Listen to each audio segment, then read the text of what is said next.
تو وہ یہاں سے احرام کی حالت میں جائیں گے. تو کیونکہ ہم پلین میں سفر کرتے ہیں بھائی صاحب, پلین کے اندر ہم کو یہ پتہ نہیں ہوتا ہے کہ ہم کب کس میقات سے گزر جائیں گے.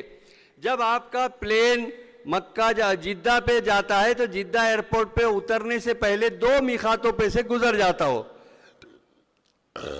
ایک قرن منازل پہ سے گزر جاتا اور دوسرے یلملم پہ سے بھی گزر جاتا. تو اس لیے ہم کیا کرتے, اپنے وطن سے احرام باندھ لیتے ہیں. تو بمبئی ایئرپورٹ پہ آپ نے احرام باندھ لیا. اب یہ کیا میں نے کیا بتا رہا تھا آپ کو, میقات تو بتا دیا, میقات کائے میں بتا رہا تھا میں, احرام. ماشاءاللہ ماشاءاللہ پورے پریزنٹ ہے یار, سبحان اللہ. تو واجب میں پہلا واجب بتایا میں نے آپ کو کہ میقات سے احرام باندھنا, اور دوسرا واجب ہے ممنوعات احرام سے بچنا. ممنوعات احرام کیا کیا ہے بھائی صاحب؟ ابھی بتایا. بال نہیں کاٹیں گے, بال نہیں توڑیں گے, جسم کے کسی بھی حصے کا بال نہیں کاٹیں گے, ناخن نہیں تراشیں گے, اس کے علاوہ خوشبو کے استعمال نہیں کریں گے, خشکے کے جانور کا شکار نہیں کریں گے, اس کی نشاندہی بھی نہیں کریں گے, میاں بیوی والے تعلقات نہیں ہوں گے, شوہر اس کی بیوی اور بیوی اس کے شوہر کے لیے حرام ہو جاتا ہے احرام کی حالت کے اندر, لڑائی جھگڑا نہیں کریں گے. تو یہ پابندیاں کیا ہے؟ واجب ہے. یہ جو پابندیاں ہیں اور واجب ہے, اور واجب میں کامل طور پہ اگر کوئی واجب ترک ہوتا ہے تو کیا سزا ہے بھائی صاحب؟ دم ہے نا. دم بولے تو کیا مرغے کا دم, دم کا مرغا یا کیا؟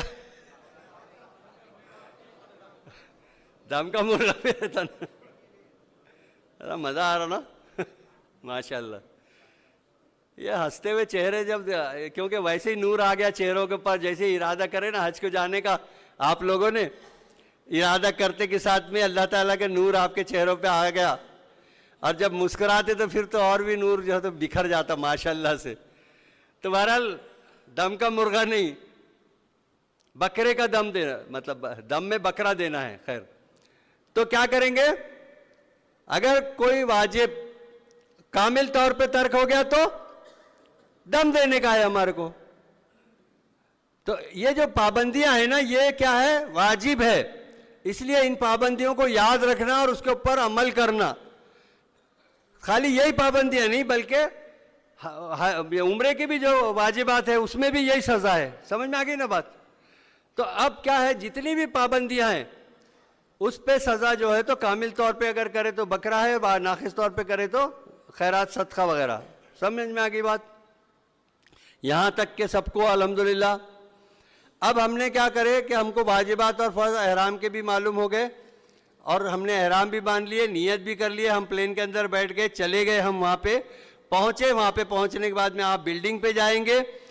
اب یہ معاملہ نہیں ہے کہ آپ کو جو تو پیسے ایئرپورٹ پہ مل رہے ہیں, آپ کو وہ بیگ میں رکھنا ہے یا کرنا ہے, چھپانا ہے.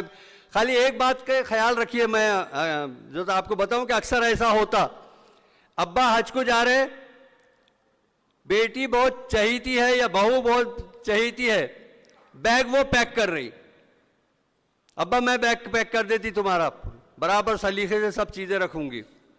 بچی نے بیگ پیک کری, آپ کو پتہ ہی نہیں کون سی چیز کہاں پہ رکھی ہوئی ہے. پیسے آپ نے ریال پہلے ہی خرید لیے تھے, 1000 لاکھ 1.5 لاکھ 10 15 ہزار 20 ہزار 20 جو بھی خریدنا ہے آپ کو. اب وہ بچی نے پیسے کہاں رکھے آپ کو پتہ ہی نہیں ہے, بہو نے پیسے کہاں رکھ دیے آپ کو پتہ ہی نہیں ہے. حاجی صاحب ملنے ملانے میں, دعوتیں اڑانے میں حاجی حجن پریشان ہیں. دیکھیے ایک بات یاد رکھیے, جانے سے 8 دن پہلے دعوتیں بند کر دیجئے, جانے سے. اور ایک رسم جو گاؤں دیہاتوں میں بہت دیکھنے میں آتی کہ جانے والے دن جو ہوتا ہے ایک بڑا کھانا رکھتے, یا تو حاجی صاحب اپنے عقیقہ کر لیتے, ارے یار 60 سال کے ہو گئے ابھی تک عقیقہ نہیں ہوا, حج کو جا رہے تو عقیقہ کر رہے. 7ویں دن کرنا چاہیے بھائی.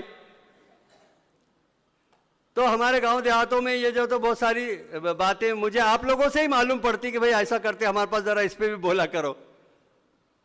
تو کیا کرتے حاجی صاحب, بولے یار 2 بکرے کاٹ لیں گے, اور پورے گاؤں کی دعوت، رشتہ دار وغیرہ یہ وہ، اب حاجی کا ادھر جانے کا ٹائم، ادھر پریشان حال، ادھر بھی بچی نے بیچاری نے بیگ بھر دی، کہاں کہاں رکھے حاجی صاحب کو پتہ ہی نہیں. یہ مت کریے. کھانا کرنا کوئی ضروری نہیں ہے. حج کا اعلان کرنا کوئی ضروری نہیں ہے. حج کو جائیے اللہ کے ایک احکام کو پورا کرنے کے لیے، جیسے نماز پڑھتے اللہ کا حکم ماننے کے لیے، جو تو ارکان پورا کرنے کے لیے جاتے، جیسے روزے رکھتے، ایسا جو ہے تو حج بھی ہے بھائی میرے. تو اس کو اعلان کر کے دعوت کر کے لوگوں کو کھانا کھلا کے جانا کی کیا ضرورت ہے؟ خیرات و صدقہ کرو، جاتے وقت کچھ خیرات کر دو، کچھ صدقہ کر دو بند مٹھی سے. یہ ہے کرنا چاہیے، دعوتیں وغیرہ بڑی نہیں کرنا چاہیے. تو بہرحال آپ تو کیا ہوا حاجی صاحب کے حاجی صاحب وہاں پہنچے، ان کو جو چیز کی ضرورت ہے وہ مل رہی نہیں، پتہ نہیں کہاں رکھی ہوئی ہے بھاؤ نے. گر گیا آصف. آپ کا کام نہیں ہے، آپ کا کام نہیں ہے. آپ بیٹھیے، آپ بیٹھیے، آپ کا کام نہیں ہے. وہ چچا بہت ایکٹیو میں ہمارے وہ تھے، وہ ایک زمانے میں. تو اپنے چیزوں کو اپنے یا تو ہاتھ سے رکھیے یا اپنے سامنے رکھائیے، تاکہ وہاں پہ جانے کے بعد میں پریشان ہو. پیسے ہی نہیں مل رہے، حاجی صاحب پورا مذاق کرکرا ہو گیا. کائے کہ نماز کائے کا حرام اور کائے کی وہ کہاں رکھ دی. ہاں بولے سالا اس نے، بولے دیکھو دونوں بڈھا بڈھی پریشان. ایسا مت کرو، اپنے ہاتھ سے سلیقے سے رکھو، پورے ہوش آواز کر. دیکھو یہ جو سفر ہے نا، یہ سفر جو ہے نا، تو یہ بالکل میں نے کیا بولیں گے اس کو، عجیب سفر ہے یہ. اس میں آدمی اپنے ہوش و حواس میں نہیں رہتا. من تو شدی تو من شد، من تو شدم من تو شدی. اللہ کے یاد میں، اللہ کے گھر جانے کی جو ہے جستجو میں، اللہ کی محبت میں وہ اپنے آپ کو بھولا ہوا رہتا. اس لیے یہاں پہ جوش کے ساتھ ساتھ میں ہوش بھی ضروری ہے. اس سفر کے اندر جوش کے ساتھ ساتھ میں ہوش بھی. جوش نہیں رہیں گا تو مزہ نہیں آئے گا. جوش تو ہونا ہی ہونا چاہیے، مگر ایسا بھی نہیں کہ طواف کے اندر بوڑھوں کو دھکے دے دے کے آگے بڑھو. ایسا جوش بھی نہیں. محبت والا جوش، عاجزی والا جوش، انکساری والا جوش، اور ہوش بھی ہونا چاہیے، کیونکہ ہم غیر ملک میں ہیں نا، سفر میں ہیں. بہرحال تو یہ جو ہے تو کریے، اپنے ہاتھ سے رکھیے تاکہ آپ کو بعد میں پریشانی نہ ہو. وہاں جانے کے بعد میں کیا کیجئے کہ کچھ پیسے اپنے، یہ پرس ہے نا آپ کے پاس، اس کے اندر 5-50 ریال، 10-10 کے، 5-5 کے، 2-2 کے ریال کے نوٹاں جو ہے تو رکھ لو ساتھ میں. اور میری جو بوتل گری نا نیچے، ایسی پانی کی بوتلیں ایک بوتل اپنے، آپ جائیں گے تو بیگ لے کے جائیں گے نا ساتھ میں، گلے میں لٹکانے والا بیگ لے کے جائیں گے آپ. اس میں کیا رہیں گی، اس میں تسبیح رہیں گی، اس میں پانی کی بوتل رہیں گی، اس کے اندر آپ کے پیسے وغیرہ ریال رہیں گے تو وہ رہیں گے. اس کے علاوہ آپ کے دستی وغیرہ یا ٹیشو وغیرہ، کیونکہ ٹیشو سے آپ پسینہ بھی نہیں پوچھ سکتے. اللہ تعالیٰ کو اپنے بندے کا میل کچیل بھی پسند ہے. وہ چاہتا ہے کہ وہ اس حالت میں آئے محبت میں کہ اس کا میل جمع ہوا ہو اور اس کو ہوش نہ ہو. اس حالت میں پسند کرتا ہے اللہ تعالیٰ.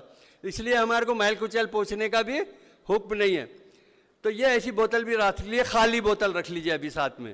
اور چپل رکھنے والی تھیلی جو ہے جس میں رکھیں گے آپ تھیلی، وہ بھی رکھ لیجیے.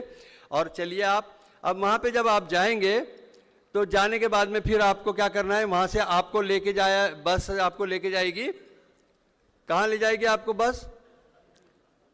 مکہ حرم کے پاس. آپ لوگ جہاں پر بھی ٹھہرے ہوئے ہوں گے، عزیزیہ میں ٹھہرے ہوئے ہیں آپ، بس کے ذریعے سے آپ جائیں گے. بس کے اتارنے کے 2 طریقے ہیں.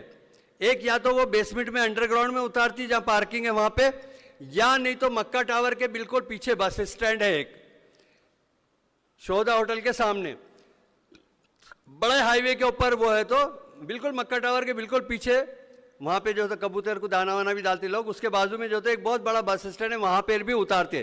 اگر وہاں پہ اتاریں گے آپ کو بس، آپ پورا لیفٹ سے چلتے ہوئے حرم کے اندر، حرم کے پاس پہنچ جا سکتے ہیں. آپ مکہ ٹاور کے سامنے آ جا سکتے ہیں. یا بیسمنٹ میں اگر اتارے گی تو بیسمنٹ میں سے آپ ایسکیلیٹر کے ذریعے سے اوپر دیکھیں بیسمنٹ جو ہے نا دو ہوتے ہیں وہاں پہ, انڈر گراؤنڈ دو طرح کے ہوتے ہیں. زمین لیول سے پہلا انڈر گراؤنڈ جو ہے وہ wash room, toilets, bath room, وضو خانوں کے لیے ہوتا ہے, اور دوسرا جو انڈر گراؤنڈ ہے وہاں پہ پارکنگ ہوتی ہے, وہ ایسکیلیٹر لگے رہتے ہیں, آپ چڑھ کے اوپر آ سکتے ہیں. تو اس طریقے سے جو تو آپ کو آنا ہے.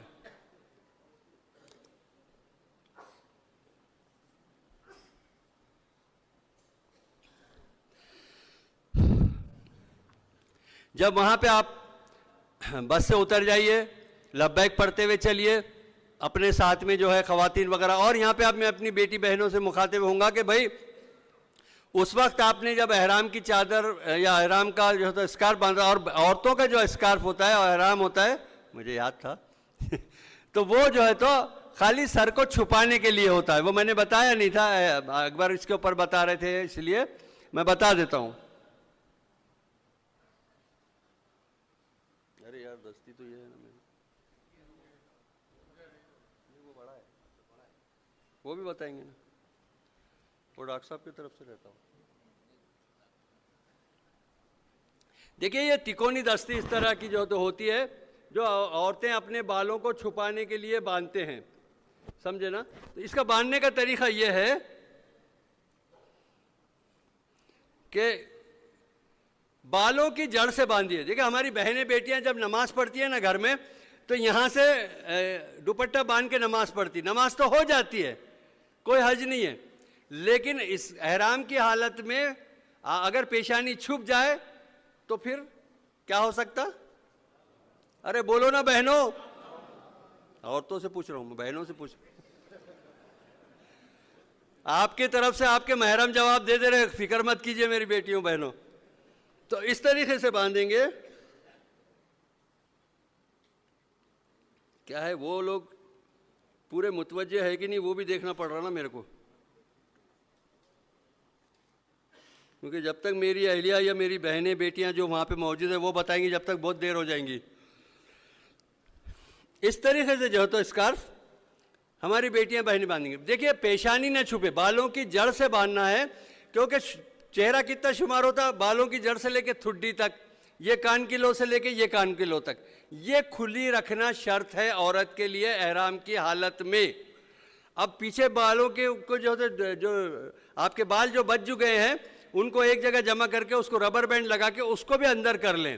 یہ ہماری آج کل جو بیٹیاں بہنیں جو بال پورے کھلے, برقع بھی اوڑے ہوئے لیکن بال باہر ہے, ستر پوشی ہوئی نہیں, بال بھی ستر میں شامل ہے. عورت کے بال اگر نظر آ رہے ہیں تو اس کا ستر چھپا نہیں, ستر پوشی نہیں ہوئی.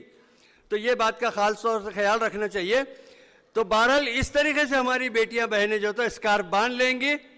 میں نے ایک بار ایسی باندھ کے بھول گیا, بہت دیر ہو گئی, گھر پہ جانے کے بعد پریڈ ہو گئی بیوی کی, بولے کیا آپ لیڈیز کا احرام باندھ کے پورا بیان کر لیتے ہو.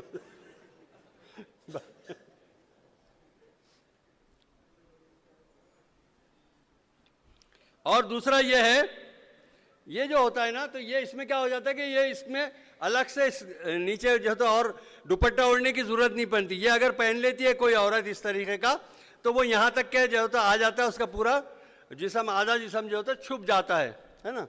تو یہ بھی ہوتا ہے. اور ہمارے احرام اکبر قادری نے بتائے تھے, یہ جو ہم نے یہ جو اوڑھنی ہے اس کی تعریف آپ کے سامنے کر چکے ہیں ہمارے ڈاکٹر رحیم الدین صاحب اور رفعت بیگ صاحب. تو یہ اس طرح کا عورت کا احرام رہے گا. تو جو بیٹی ناپاکی کی حالت میں تھی اس نے بھی جو ہوتا احرام باندھ لے گی, نماز نہیں پڑھے گی, نیت بھی کر لے گی, ذکر و اذکار بھی کرے گی. ہماری بیٹیوں کو بہنوں کو معلوم ہے کہ ایسی حالت میں نماز نہیں پڑھتے اور قرآن کو چھو کر نہیں پڑھتے. باقی جتنے بھی عمل ہیں وہ کیے جا سکتے ہیں. تو یہ کرے گی, اسی حالت میں جائے گی. ان کو ساتھ میں لے کے جائیے آپ وہاں پہ عزیزیہ سے مکہ اپنے حرم شریف کے پاس. حرم شریف کے باہر صحن میں بہت ساری عورتیں بیٹھی ہوئی رہتی ہیں, ان کے سیکشن الگ ہوتے ہیں پورے حرم میں. وہاں پہ اس عورت کو بٹھا دیجیے, بیٹی بہن کو بٹھا دیجیے, بیوی کو بٹھا دیجیے آپ کی, اور اس کے بعد آپ جا کے عمرے کے 3 کام مکمل کر کے آئیے. ان کو ساتھ لے کر آ جائیے. ان کا جب پاکی کا غسل ہو جائے گا, اب یہاں پر میری بیٹی بہن کا غسل کرنے کا طریقہ بدل جائے گا. غسل میں کتنے فرض ہیں بھائی صاحب؟ ارے بولو نا. اور وضو میں 4. تو 3 فرض ہے غسل میں. اگر 3 فرض ادا ہو جائے نا تو غسل ہو جاتا ہے. کیا کیا ہے بھائی صاحب؟ کلی کرنا، ناک میں پانی لینا، اگر رمضان نہیں ہے روزہ نہیں ہے تو پھر غرارہ کرنا، ناک کی یہ نرم ہڈی تک کے ناک پانی کو یعنی تر کرنا، ناک کو پانی پہنچانا، اور جو تو پورے جسم کو تر کر لینا، کوئی حصہ سوکھا نہ رہے، تو غسل ہو جاتا ہے۔ صابن لگا کے رگڑ کے مسل کے نہیں نہا سکتے کیونکہ آپ احرام کی حالت میں ہیں، اسی حالت میں غسل کر لیجئے۔ ہم جو ہوتا نہانے کے بعد میں تولیے سے ٹاول سے جو ہوتا اچھا رگڑ مسل کے پورا اور ایک بار پوچھتے پانی کو، اس میں ایسا نہیں کرنا، پانی کو جذب کر سکتے آپ، خالی سک کر سکتے ہلکے ہاتھ سے، تو یہ کر لیجئے۔ اور اس کے بعد میں پھر آپ نے اسی حالت میں رہیں گی، جب آپ نے غسل کر لیا تو پھر آپ کے محرم جو رہیں گے وہ لے جا کے آپ کو باقی کے عمرے کے 3 کام مکمل کرائیں گے اور آپ کا احرام اتر جائے گا۔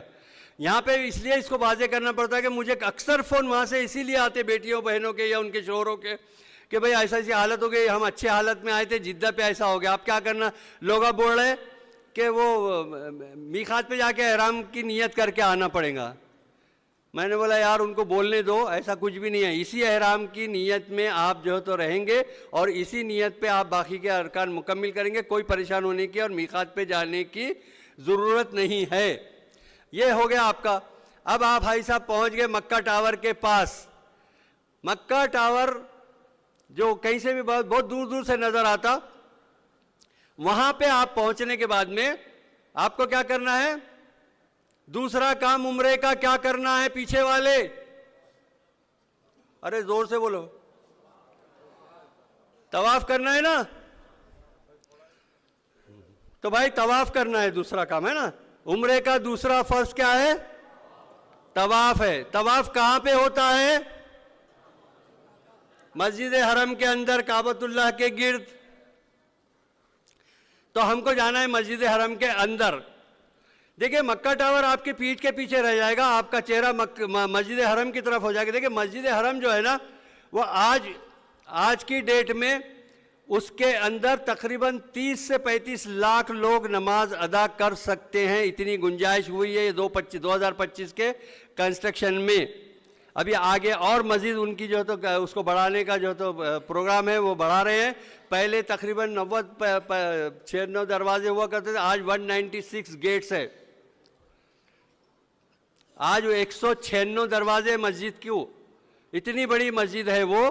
تو وہاں پر ہم کو جو داخل ہونا ہے، دیکھیں حرم کی حالت، مسجد حرم کے اندر احرام کی حالت میں ہی داخل ہونے دیا جاتا ہے، نیچے مطلب مطاف میں۔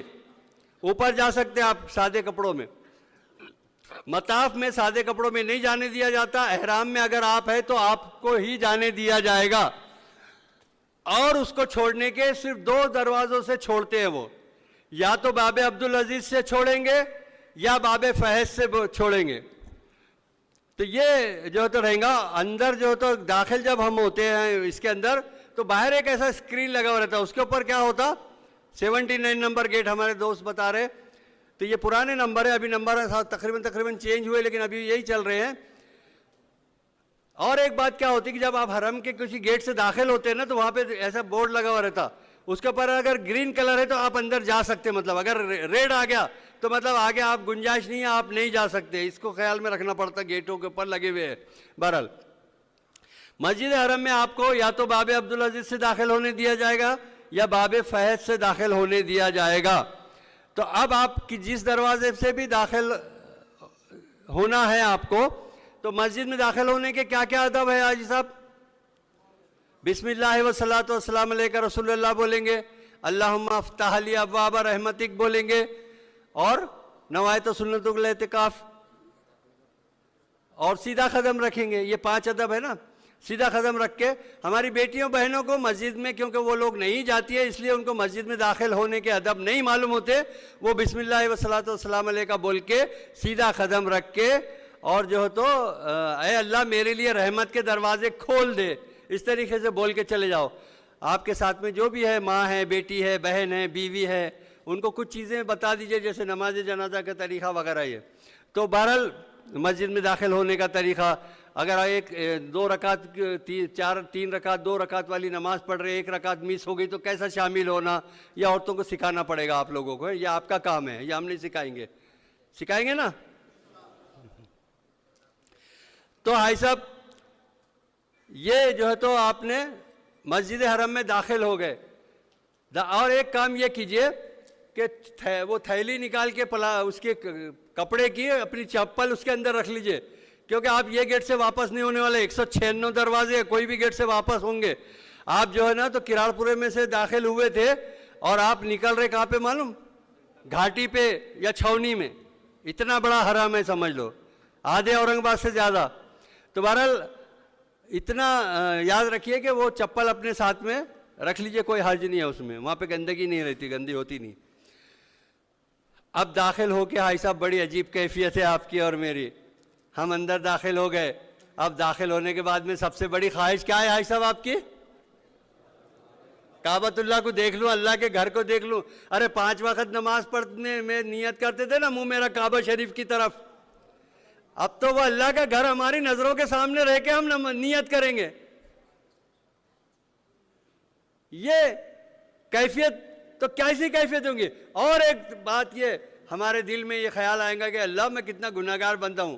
دیکھیے اپنے گناہ جب اپن ایسے کوئی نعمت ملتی نا، اور جب اللہ کی طرف سے بہت بڑی نعمت ملتی تو پھر ہم کو اپنے گناہ یاد آتے یا اپنی اچھائیاں یا برائیاں یاد آتی۔